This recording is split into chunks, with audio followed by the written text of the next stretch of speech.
bienvenue à ce jour 5 du calendrier de l'Avent pour Migraine Québec. Changement de décor ce matin, on a quelqu'un qui vient réparer la fournaise en bas.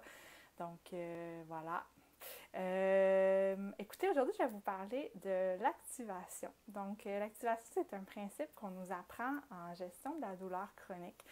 J'ai vu moi ce principe-là en psycho, en ergo et en physiothérapie. Donc, c'est le même principe qu'on m'a enseigné les 3 fois.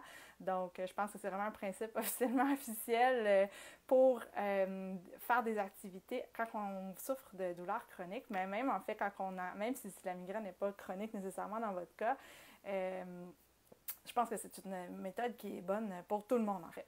Donc, le principe, c'est que quand on s'active, donc quand on veut faire quelque chose, quand on planifie notre journée, c'est de toujours alterner tâches, repos, loisirs et non pas faire un paquet de tâches, puis ensuite de ça, se reposer, puis après ça, être trop fatigué pour faire les loisirs. Donc, c'est une façon que l'énergie va se renouveler en douceur au lieu de faire des espèces de pics de je donne tout ce que j'ai, puis je crash, je donne tout ce que j'ai, puis je crash.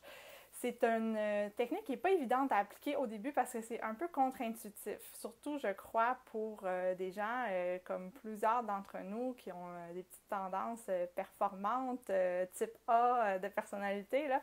Donc, on a tendance à vouloir faire toutes les tâches. Puis ensuite de ça, ben là, on va se reposer ou les loisirs passent toujours à la fin. Donc, quand on alterne, on se rend compte finalement que c'est plus payant, qu'on réussit à en faire plus dans notre journée. Même si au départ, ça semble pas logique, ça fonctionne vraiment bien. Et l'autre stratégie aussi, c'est que j'aime beaucoup, qui est encore moins évidente à faire, c'est de commencer par une activité plaisante. Et ça va donner envie de la poursuivre par la suite. Et d'alterner aussi ce qui est, mettons, cognitif. Donc, si vous faites, par exemple, de l'ordinateur, pour prendre une pause après ça, vous pourriez faire de la méditation, vous allonger, mais je n'irais pas vers comme jouer au iPad ou faire de la lecture. C'est de ne pas stimuler la même zone. Donc, moi, ce que je trouve qui est le plus aidant quand je fais une activité cognitive, c'est d'aller marcher, d'aller prendre de l'air, parce que ça va oxygéner mon cerveau, ça me fait vraiment du bien. Fait que c'est comme ça que je vais prendre mon repos. Souvent, quand j'ai fait de l'ordinateur, c'est ce que je fais.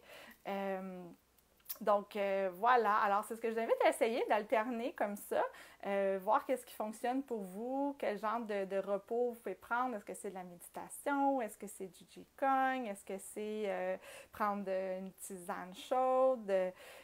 Puis le loisir, est-ce que c'est de lire? Et d'essayer d'alterner, dans le fond, ce qui est un petit peu plus physique, ce qui est un peu plus cognitif, puis d'alterner tout ça pour essayer de balancer tout ça.